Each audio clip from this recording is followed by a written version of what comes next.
Ukraine যুদ্ধে আরও সুবিধাজনক অবস্থানে যাওয়ার দাবি করেছে রুশ প্রতিরক্ষা মন্ত্রণালয়। মঙ্গলবার এক বিবৃতিতে তারা জানায়, রুশ বাহিনীর হামলায় খার্কিভের বিশনিয়ভে ও দোনেস্কের কুতো ইয়ার অঞ্চল থেকে পিছু হটতে বাধ্য হয়েছে ইউক্রেনীয় সেনারা। দুটি অঞ্চলই বর্তমানে রাশিয়ার নিয়ন্ত্রণে।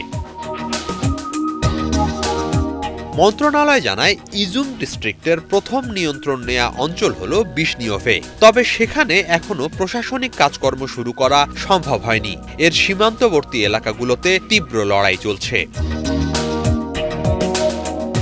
দোনেস্কের উগলিদার শহরেও রুশ বাহিনী খুব ভালো অবস্থানে আছে বলে জানিয়েছেন সিভিক চেম্বারের সদস্য ভ্লাদিমির রাগভ। মঙ্গলবার রাষ্ট্রীয় সংবাদ সংস্থা তাসকে তিনি জানান, বর্তমানে উগলিদারের দক্ষিণ, পূর্ব ও পশ্চিমাঞ্চল রুশ সেনাদের নিয়ন্ত্রণে। কেবল উত্তরাঞ্চলে এখনো লড়াই চলছে। শিগগিরই শত্রু বাহিনী পিছু হটতে বাধ্য হবে বলে মনে করা হচ্ছে।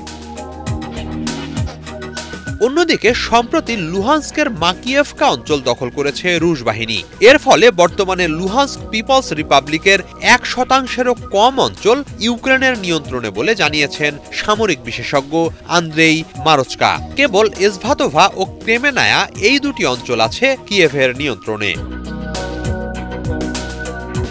এদিকে রাশিয়ার কার্স্ক প্রদেশে অনুপ্রবেশকারী ইউক্রেনীয় সেনারা রুশ বাহিনীর প্রবল প্রতিরোধের মুখে পড়েছে বলে মঙ্গলবারের বিবৃতিতে জানিয়েছে প্রতিরক্ষা মন্ত্রণালয়। গত 6 আগস্ট ওই অঞ্চলে অনুপ্রবেশ করে ইউক্রেনীয়রা। এরপর থেকে সেখানে রুশ হামলায় ইউক্রেন অন্তত 19,250 সেনা হারিয়েছে বলে দাবি করা হয়েছে। কেবল শেষ দিনই তাদের 340 সেনা নিহত হয় বলে জানিয়েছে মন্ত্রণালয়।